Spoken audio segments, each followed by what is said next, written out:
عزیز دوستو، اللہ تعالیٰ نے قرآن حکیم میں نبی پاک صلی اللہ علیہ وسلم کی عظمتوں کو، شانوں کو اور بلندیوں کو بیان فرمایا، اور حضور کی مختلف صفات کا تذکرہ فرمایا قرآن پاک میں۔ ارشاد فرمایا کہ یا ایھا النبی انا ارسلناک شاہدا ومبشرا ونذیرا، اے غیب کی خبریں دینے والے محبوب علیہ السلام، ہم نے آپ کو گواہ بنایا ہے، خوشخبری دینے والا بنایا ہے اور ڈر سنانے والا بنایا۔ پھر ارشاد فرمایا کہ وداعیا الی اللہ باذنہ وسراجا منیرا، اور ہم نے آپ کو اللہ کی طرف دعوت دینے والا بنایا اور اللہ کے حکم سے اللہ کی طرف دعوت دینے والا بنایا، وسراجا منیرا، اور آپ کو چمکتا ہوا آفتاب بنایا۔ نبی پاک صلی اللہ علیہ وسلم کی ہر شان ہی وراء الورا ہے، لیکن یہ جو حضور کی صفت مبارکہ ہے نا، داعیا الی اللہ کی، کہ حضور لوگوں کو اللہ کی جانب دعوت دیتے۔ نبی پاک صلی اللہ تعالی علیہ وسلم بندوں کا اپنے رب سے رشتہ جوڑتے، گھبرائے ہوئے لوگوں کو، پریشان لوگوں کو، اور جو لوگ سمجھتے تھے کہ شاید ہم کوئی دنیا کے کمزور لوگ ہیں اور یہ مالدار اور یہ اقتدار والا آدمی ہی بڑا ہے، ان سب کو حضور نے مایوسیوں سے نکالا، اور اللہ کے رسول صلی اللہ علیہ وسلم نے یہ سبق پڑھایا کہ تم سب حضرت آدم کی اولاد ہو۔ عربی کو اجمی پر، گھورے کو کالے پر کوئی فضیلت حاصل نہیں۔ لوگوں کی ہر پریشانی حضور نے نکال کے ان کا رجوع ان کے رب کی طرف کرایا۔ ہمارے ہاں یہ ہوتا ہے کہ انسان کو پریشانی کوئی بھی ہو اسے سکون نہیں لینے دیتی، وہ کوئی بھی ہو۔ محفل میں کسی بندے کا بٹن ٹوٹ جائے نا، یہ گلے کا، تو کوئی دیکھے نہ دیکھے اس بیچارے کی ساری توجہ بٹن پہ رہتی ہے، میرا بٹن ٹھیک نہیں۔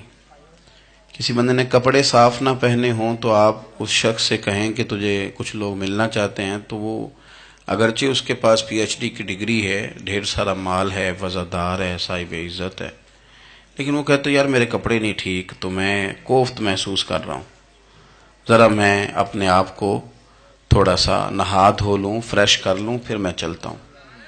آپ کے ظاہری جسم پر ایک آدھ دھبا ہو تو وہ آپ کو سکون نہیں لینے دیتا، اور اگر دھبے باطن پہ لگ جائیں، بہت سارے دھبے ہیں جو باطن پہ ہوتے ہیں، مجھے جان لو، مجھے پہچان لو، میرا بھی کوئی نام ہے، میں بھی کچھ ہوتا ہوں، یہ بھی ایک دھبا ہے، ایک مصیبت ہے۔ اور میری عزت کرو، مجھے بھی کسی طریقے سے کسی نشست پہ جگہ دو، یہ بھی ایک دھبا ہے۔ یہ ہمارے ہاں، ہمارے ملک کے اندر سیاستدانوں سے لے کر مذہبی لوگوں تک الا ماشاءاللہ پروٹوکول کا ایک مزاج آیا ہے کہ بھی بڑی دشواری پیدا کرتا ہے عام لوگوں کے لیے، بڑی آزمائش میں لوگ آ جاتے ہیں۔ حسد کر لینا، کسی بندے کی نعمت کو دیکھ کے جلنا، یہ بھی آپ کو بڑا بے سکون رکھتا ہے۔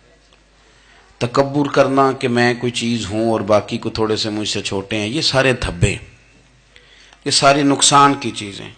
اور نبی پاک صلی اللہ علیہ وسلم نے تعریف یہ بیان کی، فرمایا ما حاک فی صدرک، یہ جو تیرے گناہ ہیں یہ تیرے سینے میں کھٹکیں گے، یہ تجھے بے چین رکھیں گے، یہ کانٹے کی طرح چبھیں گے۔ تو جتنے مرضی اچھے کپڑے پہن لے، جتنی مرضی اونچی جگہ بٹھا دیا جائے، اگر تیرے اندر کوئی روگ ہے وہ تجھے سکون سے نہیں جینے دے گا۔ رسول کائنات صلی اللہ علیہ وسلم نے نا لوگوں کی توجہ رب کریم کی جانب لگائی۔ حضور نے لوگوں کو بتلایا کہ تمہارا رب نا عاجزی کو پسند کرتا ہے، تمہارا رب سادگی کو پسند کرتا ہے، تمہارا رب انسانوں سے پیار کرنے والے کو پسند کرتا ہے۔ حضور سید عالم صلی اللہ علیہ وسلم نے ہمیں یہ سبق پڑھایا کہ زیادہ باتیں کرنے والے کو نہیں، اللہ سچ بولنے والے کو پسند کرتا ہے۔ بہت اونچے اور لمبے چوڑے دولت والے اور مالدار آدمی کو نہیں، بلکہ جو آدمی دیانتداری سے زندگی گزارے، رب اس کو زیادہ محبوب رکھتا ہے۔ تو ہماری یہ جتنی بھی آزمائشیں ہیں، میلاد والے محبوب صلی اللہ علیہ وسلم نے نا یہ ساری ہماری دور فرما دی، ساری۔ آپ دیکھیں ہمارے ہاں ایک بیماری ہوتی ہے، وہ تکبر کی بیماری ہے، اور وہ صرف مالدار کوئی نہیں ہوتا، بلکہ حضرت سعدی شیرازی فرماتے ہیں کہ میں نے بہت سارے جھکے ہوئے لوگوں میں تکبر دیکھا ہے، جو بڑا میٹھا بولتے ہیں نا، کئی دفعہ کہتے ہیں جی کیا بات ہے جی، سبحان اللہ، ماشاء اللہ، بڑا میٹھا بولتے ہیں، تو یہ نہیں، میٹھا نہیں بول رہے ہوتے، یہ آپ کو شیشے میں اتار رہے ہوتے ہیں۔ آپ نے کسی کی تعریف کرنی ہے تو پشت کے پیچھے کریں، وہ اصل تعریف ہے۔ آپ کوئی ایسا کام نہ کریں جس سے چھلکے لفظوں میں کہ میں نے کسی کو بنایا ہے، اس سے نا آپ کو خود محسوس ہوگا کہ میں حقیقت پہ زندگی نہیں گزار رہا، میں تو کوئی اداکاری کر رہا ہوں، اور جو لوگ کہتے کچھ اور ہیں کرتے کچھ اور ہیں تو وہ خود بڑے پریشان رہتے ہیں، وہ جانتے ہیں کہ یار یہ میں کہاں الجھ گیا ہوں۔ تو بھائی یہ جو بہت زیادہ ہمارے دلوں کے اندر چیز ہے، اور یہ ہر مقام پر بہت سارے لوگوں کو یہ چیز حاصل ہے، میں دیکھتا ہوں کہ درجہ بدرجہ ان چیزوں کا شمار ہے، کچھ کا خیال ہے کہ میری ڈگری زیادہ ہے، اور کچھ کا خیال ہے کہ مجھے عقل زیادہ ہے، کچھ کا خیال ہے کہ میری شہرت زیادہ ہے، تو کچھ کا خیال ہے کہ میری دولت زیادہ ہے۔ آہستہ آہستہ وہ الجھاؤ پیدا ہوتا ہے، کسی کا کچھ نہیں جاتا، وہ خود آدمی بے چین رہتا ہے۔ حال دیکھیں نا، یہ میری طرح کو بندہ آ جائے نا محفل میں، جس کو عادت ہے اسٹیج پہ بیٹھنے کی، اچھے لوگوں کی، بزرگوں کی، سادات کی بات نہیں کرتا، تو اس کو کبھی بیچارے کو پیچھے بیٹھنا پڑ جائے نا، تو وہ گردن اونچی کر کر کے نقیب محفل کو دکھاتا ہے کہ میں آ گیا، کسی طریقے مینوں بھی ساتھ لے کے، بے چین رہتا ہے۔ اور اگر اسے سکون حاصل ہو کہ بھئی حضور کی محفل میں بیٹھنا ہے، جہاں جگہ مل گئی وہیں پہ ٹھیک ہوں، اور وہ سکون کے ساتھ، دیکھو اس محفل کا مہمان خصوصی میں نہیں، حضرت بزرگ تو سرپرستی کاری رہے ہیں، میں نہیں، اس محفل کا تو مہمان خصوصی وہ بندہ ہے جس نے محفل سے پہلے یہاں جھاڑو دیا ہے، جس نے یہاں دریاں بچھائی ہیں، جس بیچارے کی فوٹو بھی کوئی نہیں آئی، وہ مہمان خصوصی ہے۔ اور اس محفل کا تو وہ مہمان خصوصی ہے جو چپ کر کے کہیں کونے میں بیٹھا ہے، اس کو کوئی دلچسپی نہیں کہ کوئی مجھے بھی جانے گا، کوئی مجھے بھی پہچانے، اسے تو اتنا پتا ہے کہ میں اپنے پیارے حبیب کی تعریف سننے کے لیے آیا ہوں۔ آپ اپنے اس طرح آپ کا ذوق دوبالا رہے گا اگر آپ عاجزی کے ساتھ، انکساری کے ساتھ، رب رسول کی رضا کے لیے کسی جگہ بھی آپ اپنے آپ کو سیٹ کر لیں گے تو ماحول آپ کا ٹھیک رہے گا، ورنہ آپ الجھاؤ کا شکار ہیں، ورنہ آپ پریشان ہیں، ورنہ آپ تکلیف میں، ورنہ آپ آزمائش میں۔ بخاری شریف میں حدیث ہے، قاضی ایاز مالکی رحمۃ اللہ علیہ نے بڑی تفصیل سے لکھی ہے، راوی حضرت انس بن مالک ہیں۔ ایک بندہ بڑی دور سے آیا نبی پاک صلی اللہ علیہ وسلم کی زیارت کے لیے، بڑی دور سے۔ عرب کے جو سردار ہوتے تھے ان کے بڑے ناز نخرے ہوتے تھے، وہ خیر آج بھی ہیں، پروٹوکول کا ماحول آج بھی، یعنی وزیر صاحب کے آگے دو چار گاڑیاں نہ ہوں تو ان کو مزہ ہی نہیں آتا، پولیس والے آگے پیچھے بھاگیں تو، حالانکہ ان کو نہیں پتا کہ جو پولیس والے آگے پیچھے بھاگ رہے ہیں نا، یہ حکومت بدلی تو گرفتار کرنے بھی انہوں نے آنا ہے، لیکن وہ بڑا مزہ آتا ہے جب لوگ گاڑی کے پیچھے بھاگتے ہیں، کیا بات ہے جناب، بڑی بات۔ اور ہماری طبیعتوں میں پتہ نہیں کون سی، یہ پیسے پھینکنے والے دوست مجھ سے ناراض نہ ہو جائیں، لیکن میں اکثر سوچتا ہوں کہ یار یہ کس طرح کا کام ہے کہ پہلا کھلارنے پھر آپ اکٹھے کرنے، تو آپ کٹھے دے دیں جس کو دینے ہیں، ختم ہو جائے بات۔ یعنی وہ محفل میں نا گپ شپ ہو رہی ہوتی ہے، اکٹھے کرنا لے، پان دینا لے، کس چکر میں پڑ گئے۔ حضور غوث اعظم رضی اللہ تعالیٰ عنہ کی محفل میں شیخ یحییٰ نجار جایا کرتے تھے، تو وہ کہتے تھے کہ ہم وہاں گنتے تھے آج کتنے بندوں نے توبہ کی، تو ہم سے گنے نہیں جاتے تھے، اتنے لوگ توبہ کرتے تھے۔ بزرگوں کی محفلوں میں توبہ کرنے والے گنے جاتے تھے، ہماری محفلوں میں پیسے گنے جاتے ہیں اور وہ پرچیاں دی جاتی ہیں۔ ایسا نہ کریں، اس سے گھٹن پیدا ہوتی، اور پھر جو نوٹوں والے ہوتے ہیں وہ فرنٹ سیٹوں پہ آ جاتے ہیں۔ بہت سارے غریب سوچتے ہیں کہ میرے پاس بھی اگر کرارے نوٹ ہوتے تو میں بھی آگے ہوتا، تو کم از کم یہ جو میلاد کی محفل ہیں ان میں تو سب کو ایک جیسا رہنے دے، یہاں تو امیر غریب کا فرق نہ ہو، اس کو تو مہربانی کریں۔ تو نبی پاک صلی اللہ علیہ وسلم کی خدمت میں وہ شخص بڑی دور سے آیا، تو عرب کے بادشاہوں کا مزاج تھا، پروٹوکول بڑا چاہتے تھے، ان کا تو یہ طریقہ تھا کہ حکمرانی کرنی ہے جیسے بھی ہو۔ اگر کسی غلام نے دھوپ میں بندھا رہ گیا، اونٹ اور چھاؤں میں نہیں باندھا تو درے مارتے تھے، اور اگر اس نے کھول کے باندھ دیا تو پھر بھی مارتے تھے، کہتے تھے اتنا سیانا ہو گیا تو انہیں پوچھا ہی نہیں، خود بخود ہی باندھ دیا۔ وہ شخص حضور کی بارگاہ میں آیا، اور بہت سارے لوگوں کے پاس کیونکہ وہ جاتا تھا اپنے سربراہ کا پیغام لے کے، تو وہ کانپ رہا ہے جب حضور کی بارگاہ میں گیا، ڈر رہا ہے۔ اب ذرا بات کو سمجھنا، نبی پاک صلی اللہ علیہ وسلم نے اس سے فرمایا کیوں ڈرتے ہو؟ سادہ آدمی ہے، دیہاتی ہے، بدو ہے. اللہ کے رسول نے تھپ کی دی. کیوں ڈرتے ہو؟ تو کہتے حضور مجھے آداب نہیں آتے اور مجھے ڈر آتا ہے کوئی بات اگر ایسی ہو گئی آپ مدینے کی حکومت کے سربراہ ہیں تو کہیں آپ ناراض نہ ہو جائیں. حضرت انس بن مالک فرماتے ہیں بات کہاں کی تھی، پہنچ کہاں گئی. جب اس نے یہ کہا نا کہ آپ تو حکومت کے سربراہ ہیں، کہیں کوئی غلطی نہ مجھ سے ہو جائے، تو نبی پاک کی آنکھوں میں آنسو آ گئے. حضور رونے لگے اور نبی پاک صلی اللہ علیہ وسلم فرمانے لگے نہ بھائی تو کسی حکومت کے سربراہ کے پاس نہیں آیا، نہ تو اس بیٹے کے پاس آیا ہے جس کی ماں گوشت کے خشک ٹکڑے کھا کے بھی گزارا کر لیتی. میں تو ایک غریب ماں کا بیٹا ہوں.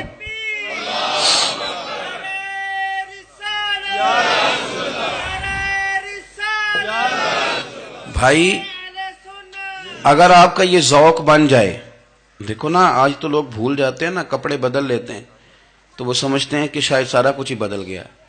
یعنی گاؤں سے آ کر پڑھنے والے بھول ہی گئے ہیں کہ کس کی ماں نے کتنا زیور بیچا. لوگ بھول جاتے ہیں چیزوں کو. اپنے ماضی کو یاد رکھیں.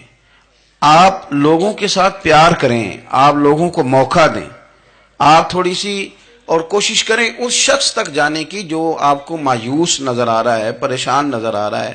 یہ ہمیں میلاد والے محبوب صلی اللہ علیہ وسلم نے درس دیا. ایک اور پہلو، حضور سید عالم صلی اللہ علیہ وسلم نے، ہمارے ہاں نا ابھی بھی برادری کی تقسیم ہے ابھی بھی، اور کچھ میں نے ایسے کمزور لوگ بھی دیکھے. یہ اس طرح کی حرکتیں ہارے ہوئے لوگ کرتے ہیں. ہارے ہوئے لوگ جو اپنے آپ کو سمجھتے ہیں کہ میں کوئی بڑا آدمی ہوں.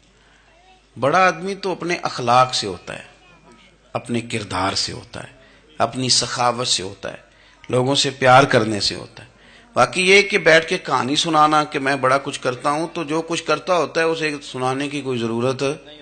ایک اور بہت سارے لوگ آپ تعزیت کرنے جائیں نا والد کے انتقال کے بعد، تو ان بیچاروں کو بتانا پڑتا ہے کہ ابا جی میرے بغیر دوائی نہیں کھاتے تھے. تو میں کہتا ہوں اگر تیرے بغیر نہیں کھاتے تھے پھر بتانے کی ضرورت نہیں، پھر تو سارے گاؤں کو پتا ہوگا کہ تیرے بغیر نہیں کھاتے تھے. اور اگر کوئی دال میں کالا ہے تو پھر تیری وضاحت کوئی بندہ قبول نہیں کرے گا.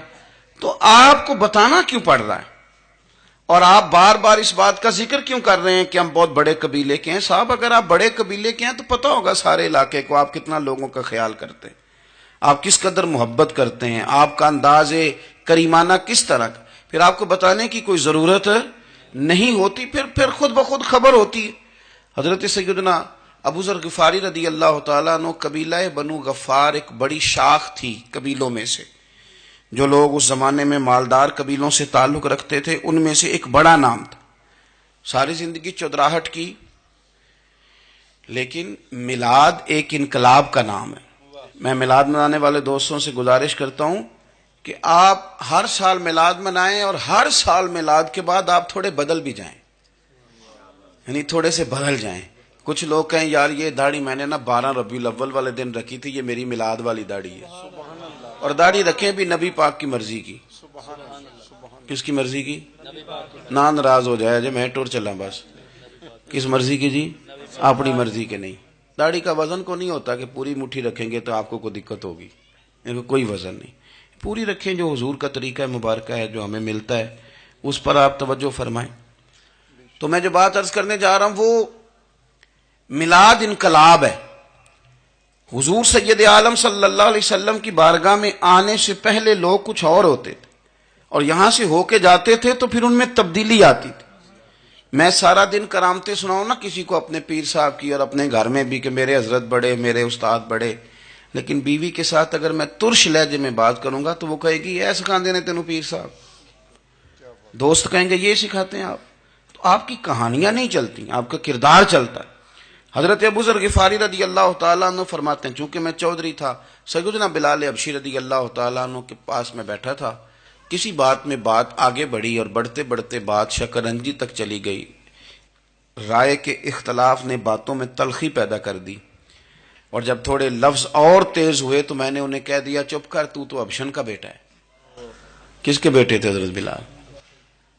کہتے ہیں جب انہوں نے مجھے کہا تو میرا دل بڑا ٹوٹا، لیکن میں نے ارادہ کیا کہ میں نے حضور کی بارگاہ میں نہیں عرض کرنی. اب ہر بات کی ہم حضور کی بارگاہ میں شکایت کریں. لیکن میں جا کے مسجد میں بیٹھا اور جب سرکار آئے نا، ارادہ نہیں تھا کہ عرض کروں گا، لیکن حضور کا چہرہ دیکھا تو دکھ میرا خود ہی تازہ ہو گیا. رونے کا بھی تو تب ہی مزہ آتا ہے نا کوئی اپنا ملے تو. فرماتے ہیں کہ میرے آنسو نہ بغیر اختیار کے چھلک پڑے اور میں کھل کے روئے, کھل کے.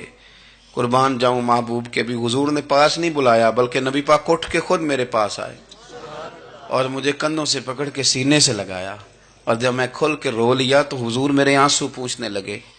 کچھ شعر ایسے ہوتے ہیں جو کسی نے کہے ہوتے ہیں اور کہنے والا جو ہوتا ہے وہ صاحب حال ہوتا ہے, تو اس میں کچھ خوبصورتی زیادہ ہی ہو جاتی ہے. ایک پنجابی کے شاعر ہمارے گجرات میں گزرے, بزرگ تھے, ان کا ایک شعر ہے, وہ کہتے ہیں ایک باری میری آنکھیاں چوں اونا نے اتھرو پونجے سن, ایک باری میری آنکھیاں چوں اونا نے اتھرو پونجے سن, ہن تے چسکا پی گیا رونے دا. ایک باری میری آنکھیاں چوں اونا نے اتھرو پونجے سن, ہن تے چسکا پی گیا رونے دا, تے ہر ویلے آہو زاری دا. تو میں روز رونے لگا ہوں, مزہ ہی بڑا آیا ہے جب سے محبوب نے چپ کرانا شروع کیا میرے عزیز. اور پھر حضرت بلال حبشی رضی اللہ تعالیٰ عنہ چونکہ حضور کے غلام تھے اور انہیں پتہ تھا کہ سرکار میری ناز برداری کرتے ہیں, حضور نے چپ کرایا. فرمایا کیوں روتے ہو؟ تو عرض کرنے لگے یا رسول اللہ صلی اللہ علیہ وسلم, اگر میں ابشن کا بیٹا ہوں تو میری تو غلطی کوئی نہیں نا, یہ تو تقسیم اللہ کی ہے نا. الذی خلقک فسواک فعدلک فی ای صورت ما شاء رکبک, جس طرح وہ چاہتا ہے جس کو چاہتا ہے اس طرح کی اس کی صورت بنا دیتا ہے. تو مجھے ابشن کا بیٹا کہا جاتا ہے, میری غلطی کیا ہے؟ حضرت بلال نے بھی نہیں بتایا کس نے کہا, لیکن نبی پاک صلی اللہ علیہ وسلم نے کیا فرمایا. امام یوسف صالحی نے لکھا ہے, ذرا غور کرنا بات پر, تسلیاں لوگ اور رنگ میں بھی دیتے ہیں پر یہ تسلی بڑی انوکھی ہے. حضور فرمانے لگے بلال اگر تو ابشن کا بیٹا تو پریشان کیوں ہوتا ہے؟ کالے رنگ والی ماں کا بیٹا ہے تو پریشان کیوں ہوتا ہے اگر تیری والدہ کا رنگ کالا ہے تو؟ عرض کی حضور آپ کیا فرمانا چاہتے ہیں؟ تو سرکار فرمانے لگے میں دو ماؤں کا بیٹا ہوں, ایک جناب آمنہ جنہوں نے مجھے پیدا کیا اور ایک حضرت ام ایمن جنہوں نے میری پرورش کی, مجھے بڑا کیا. حضور فرمانے لگے میری ماں آمنہ کا رنگ گورا تھا اور میری ماں ام ایمن کا رنگ کالا ہے. تو فرمایا اگر تجھے کسی نے کالے رنگ والی ماں کا بیٹا کہا تو اسے کہہ دینا مدینے والے محبوب کے بھی تو ایک والدہ کا رنگ کالا ہے, تو کہہ دینا. حضرت بلال کہتے ہیں کہ وہ اس طرح کی تسلی تھی, طفل تسلیاں نہیں جس طرح کی ہمیں دی جاتی, وہ اس طرح کی خوبصورت تسلی تھی کہ اس کے بعد میرا دل ایسا ٹھنڈا ہوا, پھر کسی کا تانا تانا نہیں رہا, پھر کسی کی تکلیف نہیں رہی. رسول پاک صلی اللہ تعالی علیہ وسلم نے یہ جو آج تقسیم ہے ہمارے ہاں اونچ نیچ کی, چھوٹے بڑے کی, ذات برادری کی, حضور فرماتے ہیں میں نے پاؤں کے نیچے رکھ کے کچل دی, اب اس کا کوئی سٹیٹس نہیں رہا, اب یہ کوئی معاملہ نہیں. پھر میرے بھائی ایک معاملہ ہمارے اندر جو اور بڑی شدت کے ساتھ آیا ہے اور جس نے بڑا زور پکڑا ہے وہ یہ ہے کہ ہم نا پڑھے لکھے لوگوں سے معذرت کے ساتھ, پڑھے لکھے لوگوں کا بھی ایک مسئلہ ہے, وہ دوسروں کو جاہل کہنا ضروری سمجھتے ہیں, الا ماشاء اللہ. میں اکثر کہتا ہوں کہ یہ تو آسان کام ہے نا, آپ نے کہہ دیا جاہل نہیں جی سارے پنڈ والے, یہ تو بڑا آسان کام ہے, تو جان چھڑانے والی بات ہے. ان پڑھ ہیں جی اس قوم دا کچھ نہیں بن سکتا, بھی تو آسان کام ہے, جان چھوٹ گئی. میں بھی کھڑا ہوتا ہوں نماز جنازہ کی امامت کرنے کے لیے, کبھی تو کہہ دیتا ہوں کہ جناب آج لوگوں کو نماز جنازہ کی دعا نہیں آتی, تو سوچتا ہوں کہ اگر کسی نے کھڑا کر کے پوچھ لیا کہ آپ نے کتنے لوگوں کو یاد کرائی ہے, ہم نے کبھی کہا کہ آؤ بیٹھو یاد کراؤں, تو اس کا جواب کیا ہے؟ تنقید کرنا آسان کام ہے اور تعمیر کرنا یہ مشکل مرحلہ ہے. عزیز دوست, ہمارے ہاں نا ان پڑھ بندے کے ساتھ اور اس بندے کے ساتھ جس کی سوچیں محدود ہیں, ہمارا رویہ اتنا تلخ ہوتا ہے. بھائی مزہ تو تب آتا ہے نا جب آپ کو, کچھ لوگ کہتے ہیں میں اچھے کے ساتھ اچھا ہوں, تو اچھے کے ساتھ تو ساری دنیا اچھی ہوتی ہے, آپ نے اس میں کیا کمال کیا؟ حضور سید عالم صلی اللہ علیہ وسلم نے تو فرمایا اس کے ساتھ جوڑو جو تمہارے ساتھ توڑ رہا ہے, جو سخت رویہ اختیار کرے, سخت. بخاری مسلم میں حدیث ہے, حضرت عمر فاروق رضی اللہ تعالیٰ عنہ, حضرت انس بن مالک فرماتے ہیں کہ حضور سید عالم صلی اللہ علیہ وسلم گزر رہے تھے اور سرخ رنگ کی نہ نجرانی دھاری دار چادر سرکار نے اوڑھ رکھی تھی. ایک بدو آ گیا, اس نے کیا کیا کہ حضور کی مقدس چادر کو پکڑ کے کھینچا، اور اس زور سے کھینچا کہ گردن مبارک پہ نشان پڑ گیا۔ زور سے دروازے پہ دستک دے دینا بھکاری، تو اسے خراش رات کوئی نہیں ملتی، البتہ جھٹکیاں دو چار ضرور مل جاتی۔ توڑنا ہے دروازہ، خیرات لینے آیا کہ تو قرضہ لینے آیا؟ اس نے آ کر کے زور سے چادر کو کھینچا، مقدس گردن پہ نشان پڑ گیا۔ سرکار نے رخ انور پھیرا، کہتا پتہ کیا ہے، میں غریب آدمی ہوں، کچھ مانگنے آیا ہوں۔ بھئی تو گلے میں چادر ڈال کے مانگے گا؟ لیکن یہ آپ کا کمال ہے، یہاں اب آپ کے علم کا، آپ کے حوصلے کا، ظرف کا پتہ چلتا۔ کھینچی چادر، کچھ مانگنے آیا ہوں، اور صحیح بخاری کے لفظ یہ ہیں کہ فَالْتَفَتَ إِلَيْهِ فَضَحِكَ، جب محبوب نے اس کی طرف توجہ کی، اس کی بات سنی، اس نے گلے میں چادر ڈال کے کھینچا ہے، نشان ڈال دیا ہے، لیکن جب حضور نے توجہ کی تو فَضَحِكَ، نبی پاک نے مسکرانا شروع کر دیا۔ حضور مسکرائے، یعنی چادر ڈال کر کھینچنے والے، اور یہ چیز آپ کو بڑا کر دے گی۔ آپ یقین کریں، آپ کو کسی نے برا کہا تو آپ نے ڈبل برا کہا تو آپ تانگ ہوں گے۔ ہنڈیا جب جلتی ہے تو اس کے کندھے، ابلتی ہے تو اس کے کندھے جل جاتے ہیں۔ آپ کسی کو اینٹ کا جواب پتھر سے دے کے پریشان ہوں گے، لیکن اگر آپ نے کہہ دیا نا چل یار موج کر، ہور کر لے دو گلا، اور آپ ہنسیں، یہ بڑی پاکیزہ سزا ہے دشمن کے لیے، بڑی صاف ستھری۔ جتن جتن تے ہر کوئی کھیڈے، ہارن کھیڈ فقیرہ، جتن جتن تے سارے لوگ کر دینا کام جتنے والا، میں نے جیتنا ہے۔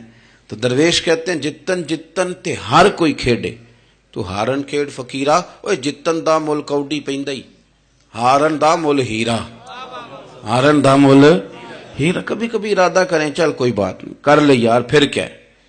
اور یہ کام آئے گی چیز بہت زیادہ۔ حضور صلی اللہ علیہ وسلم سے کہنے لگا کچھ مانگنے آیا ہوں، تو اب حضور نے کیا فرمایا؟ فرمایا ایک دو چار بکریاں نہیں، دو پہاڑیوں کے درمیان جو ریوڑ ہے نا بکریوں کا، اجڑ، فرمایا سارے اس کو دے دو۔ اب اس نے وہاں تو کوئی جملہ نہیں کہا، گھر چلا گیا اپنے گاؤں قبیلے، اور وہاں جا کے لوگوں سے کہنے لگا سارے ادھر بیٹھے ہو، جاؤ دوڑ جاؤ مدینے جا کے مصطفیٰ کا کلمہ پڑھو۔ کہنے لگے وہ تو اتنا دیتے ہیں کہ غربت کا ڈر بھی دور ہو جاتا ہے۔ تو نبی پاک صلی اللہ علیہ وسلم کا ان لوگوں کے ساتھ جو ان پڑھ ہیں، جو ساتھ ہیں، آج ہمارے بچے اپنے ابا جی کو بھی کہہ دیتے ہیں تسی پڑھے نہیں، ان دور بدل گیا ہے۔ میں ایک شادی کی تقریب میں جا رہا تھا، میرے آگے آگے والد صاحب کو بیٹا سمجھا رہا ہے، کہتے ابا جی ہن نہ اتنے جا کے نہ میٹھے چولاں تے سالن پا کے نہ کھایا جی، بندہ ماڑا لگتا ہے۔ تو میرا پیار تھا اس خاندان سے، میں نے اس بچے کو تھپکی دے کے کہا، میں کہ پتر تو ذرا لیٹ ہو گیا، جلدی ہوندا تے نہ سارے سیانے ہونا سی۔ یہ ہمارے بچے اب بجائے اس کے کہ وہ قائل کریں، کتنا آپ نے غلط جملہ کہا کہ ابا جی آپ پڑھے ہی نہیں، آپ نے کتنی غلط بات کر دی۔ امام اعظم ابو حنیفہ رحمۃ اللہ علیہ کا ایک شاگرد تھا، وہ تقریر اچھی کرتا تھا، تو امام صاحب رحمۃ اللہ علیہ کی والدہ فرمایا کرتی ہیں ابو حنیفہ جا اس سے جا کے یہ مسئلہ پوچھ کے آ۔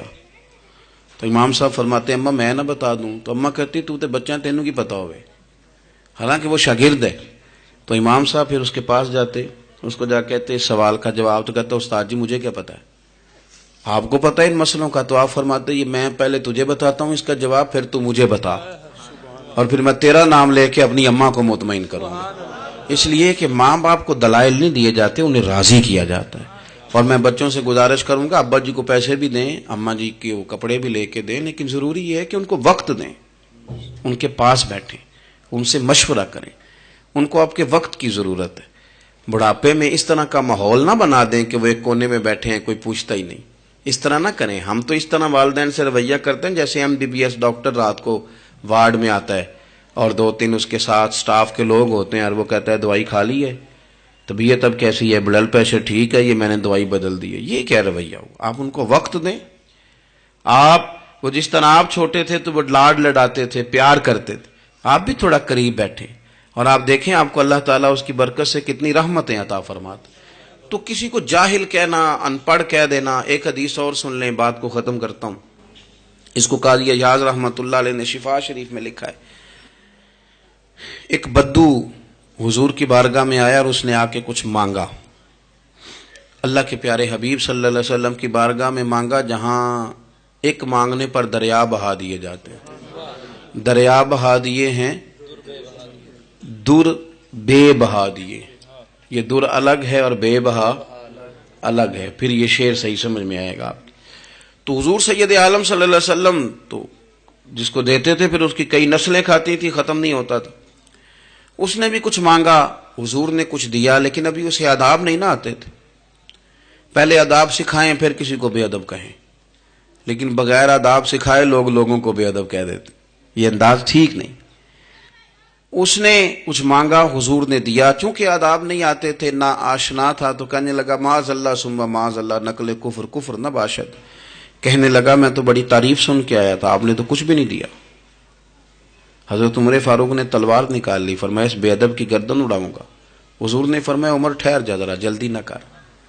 سرکار اسے گھر لے گئے. جتنا دیا تھا نا اس سے ڈبل دیا، پھر جتنا ہو گیا تھا اس سے بھی ڈبل دیا. تیسری دفعہ حضور دینے لگے تو کہنے لگا یا رسول اللہ بس کریں، میں نے تو طوفان کے اندر بھی ہوا اتنی تیز نہیں چلتے دیکھے جتنی آپ کی سخاوت تیز چلتی ہے. کریم رسول صلی اللہ تعالی علیہ وسلم نے فرمایا یہی بات باہر جا کے میرے صحابہ سے بھی کہہ دو گے؟ حضور کہہ دوں گا. فرمایا جب تم نے کہا تھا نا نہیں دیتے تو ان کے دل ٹوٹ گئے، جب تم کہو گے نا بڑا دیتے ہیں تو ان کے کلیجے ٹھنڈے ہو جائیں گے. وہ باہر آیا، آ کر کے کہنے لگا میرے رسول پاک علیہ السلام کے مقدس غلاموں، میں نے تو طوفان میں بھی ہوا اتنی تیز نہیں دیکھی جتنی کریم کی سخاوت تیز ہے. پیارے حبیب صلی اللہ تعالی علیہ وسلم تو کمال کر دیتے. اب صحابہ خوش ہو گئے. میرے نبی پاک صلی اللہ علیہ وسلم نے ہماری تربیت فرمائی کہ ہم نے کس طرح کا رویہ ایسے لوگوں کے ساتھ اختیار کرنا ہے. حضور فرمانے لگے عمر اگر تم اس سے پہلے قتل کر دیتے جو اس نے کہا تھا تو یہ دوزخ میں جاتا، اور اب جو کہہ رہا ہے اس پر مرے گا تو رب اسے جنت عطا فرمائے گا. حضور فرمانے لگے عمر میری اور تمہاری یعنی میری اور میری امت کی مثال اس آدمی کی مثال کی طرح جس کی اونٹنی بھاگ گئی تھی، ناک سے نکیل نکل گئی تھی. بہت سارے لوگ آئے اسے پکڑنے کے لیے، ہاتھوں میں نیزے تھے، ڈنڈے تھے، تلواریں تھیں، پر وہ کسی کے قابو نہ آئی. زخمی ہو گئی پر کسی کے قابو نہ آئی. حضور فرماتے ہیں پھر اس کا اپنا مالک آ گیا. اس نے تھوڑا سا چارہ اٹھایا، میری طرف دیکھیے گا جی، چارہ اٹھایا، اونٹ اس نے اس کو تھپکی دی، بغیر کسی کی مدد کے ناک میں نکیل ڈالی.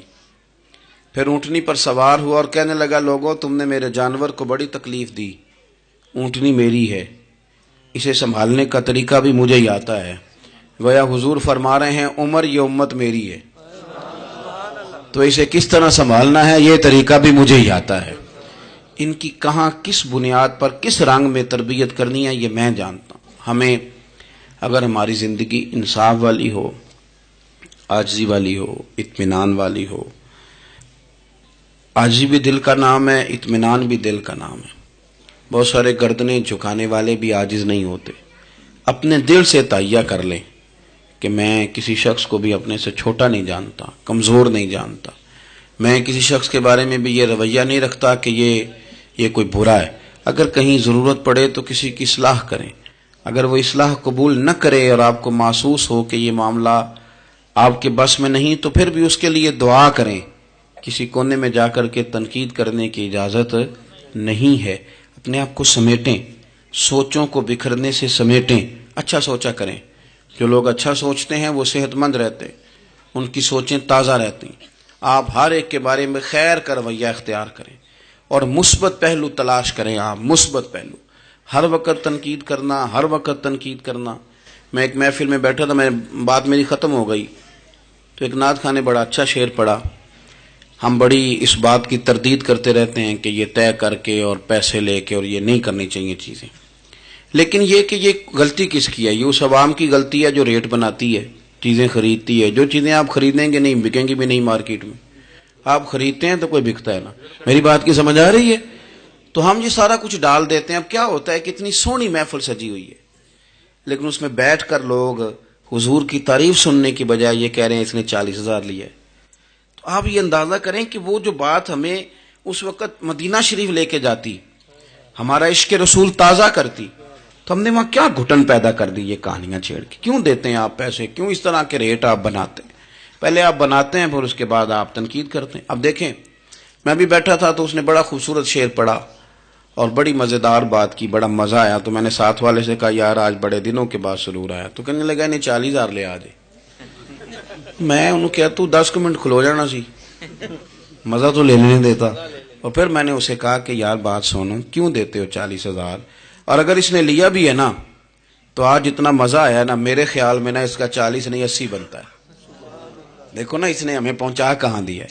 تو آپ مثبت لیں چیزوں کو, مہربانی کریں, اچھا سوچیں, اچھے رویے اختیار کریں. وہ کسی شاعر نے کہا تھا کچھ تو مجبوریاں رہی ہوں گی, یوں ہی کوئی بے وفا نہیں ہوتا. اچھی سوچ پیدا کریں, خوبصورت آپ اپنے آپ کو رکھیں. آپ کا فائدہ ہوگا, آپ اچھا سوچیں گے تو آپ کا نفع ہے. ورنہ بکھری ہوئی سوچوں ہلے لوگ تو بےچارے سویرے کچھ ہوتے ہیں, دوپہر کو کچھ ہوتے ہیں, شام کو کچھ اور ہوتے ہیں, اور تیزی سے وہ لوگ بکھر جاتے ہیں. آپ یہ دیکھیں کہ آپ مست رہیں, آپ اپنے آپ کو پریم میں رکھیں, آپ اپنے آپ کو سکون میں رکھیں. کو تعریف کرے تو اس کی مہربانی, تنقید کرے تو اللہ بھلا کرے, لیکن آپ نے اپنی سوچوں کو ہمیشہ مجتمع رکھنا ہے. اللہ تعالیٰ آپ کو بہترین صلہ عطا فرمائے. محفلیں ہوتی ہیں حضور کے نام کی, لوگ تو ظاہر آتے جاتے رہتے ہیں, ہر ایک آدمی کی اپنی مشغولیت. آپ تشریف رکھیں گے, حضور کی ثناخوانی ہوگی, اللہ تعالیٰ آپ سب کو جزا عطا فرمائے. آخر دعوانا جی آج اقبال ڈے جی سعد بن نبی وقاص سنا دیا. نہیں وہ کون سا واقعہ ہے, وہ تو سعد بن نبی وقاص یوٹیوب تے اپلوڈ نہیں, ان کے تو کئی واقعات ہیں. جنگ والا. چلے میں بات کرتا ہوں, آپ تشریف رکھیں جی, میں بات کرتا ہوں. میں تو اپنی طبیعت کے مطابق بات کر چکا ہوں, اتنی کو میں کیا کرتا ہوں, لیکن ایک بات عرض کرتا ہوں آپ کی خدمت میں. ایک تو یہ کہ آج اقبال ڈے. علامہ اقبال جو ہیں وہ اسلام کے اور صوفیاء کے اور اہل محبت کے بہترین ترجمان ہیں. انہوں نے لوگوں کو رخ جو ہے وہ نبی پاک صلی اللہ علیہ وسلم کی محبت کی جانب پھیرا ہے. تو اقبال سے پیار کرنا اور ان کی تعلیمات کو دیکھنا یہ بھی بڑی کمال بات. ایک بات مجھے یاد آ رہی ہے حضرت سعد بن نبی وقاص کے, بہت ساری باتیں ہیں, میں سمجھ نہیں پایا کہ کس بات کی طرف میرے بھائی نے اشارہ کیا ہے. آپ فرماتے ہیں میں ایک دفعہ قادسیہ کی جنگ کے لیے گیا تھا, تو اس بادشاہ جس سے ہماری جنگ تھی اس کے بارے میں معروف تھا کہ تاج بڑا قیمتی پہنتا ہے. ہوتے ہیں نا جی, ہمارے ملک میں بھی کچھ بادشاہ ایسے ہیں جو 6-6 کروڑ کی گھڑی پہن لیتے ہیں. حالانکہ آپ جتنا مرضی مہنگا جوڑا پہن لیں اب تعریف کوئی بھی نہیں کرتا, اب ختم ہو گیا دور, اب سارے برا البرا, اب ہر بندے کی ڈیزائننگ بڑی شاندار ہے, جس کو بھی چھیڑ لیں. تو وہ تاج بڑا قیمتی پہنتا تھا, ہیرے لگائے ہوئے تھے. حضرت سعد بن نبی وقاص رضی اللہ تعالیٰ عنہ نے لوگوں سے کہا کہ اس کے تاج کا خیال رکھنا, مل گیا تو مال غنیمت میں فائدہ ہوگا. جنگ ہوئی شام کو, تاج اس کا کہیں ریت میں کھو گیا. لوگوں نے کچھ دیر ڈھونڈا, بادشاہ قتل ہو گیا, ملا نہیں. حضرت سعد بن نبی وقاص نے کہا چھوڑو سو جاؤ, اتنا بھی ضروری نہیں. فرماتے ہیں کہ میں اپنے خیمے میں چلا گیا تو ایک آدمی نے اندر آنے کی اجازت مانگی. میں نے کہا آ جاؤ. وہ آیا تو اس نے چادر کی اوٹ میں اپنا چہرہ چھپایا ہوا تھا, اور پھر اس نے جب وہ چادر کھولی تو اندر سے اس نے وہ ہیروں کا چمکتا ہوا تاج میرے سامنے رکھا. کہنے لگا میں گزر رہا تھا, گھوڑے کے پیر سے کچھ چیز ٹکرائی ہے, میں نے ریت کھودی ہے تو یہ نکل آیا. تو آپ فرماتے ہیں میں نے اسے کہا یار تو غریب آدمی لگتا ہے, تیرے کپڑے بتاتے ہیں. دامان توکل کی یہ خوبی ہے کہ اس پر پیوند لگے ہوتے ہیں پر دھبے نہیں ہوتے. تو غریب آدمی لگتا ہے. اس نے کہا جی میں جب آیا تھا تو بچوں کے لیے شام کا کھانا تھا, کسی پڑوسی سے ادھار کی گزارش کر آیا تھا, لوٹ کے جاؤں گا تو اللہ خیر کرے. آپ فرماتے ہیں کہ وہ رکھ کے نا غریب آدمی, اتنی دیانتداری, اتنا اخلاص, چہرہ بھی چھپایا ہوا. جب اس نے رخ پھیرا تو میں نے اسے کہا میاں نام ہی بتا دو, باپ کا نام اور قبیلے کا نام ہی بتا دو. کیسے اس نے رخ نہیں پھیرا, ادھر ہی چہرہ رکھا دروازے کی جانب. کہنے لگا حضور یہ کام میں نے آپ کے لیے نہیں کیا, یہ دیانتداری اور اخلاص میں نے آپ کے لیے یا شہرت کے لیے یا لوگوں کو بتانے کے لیے نہیں کیا.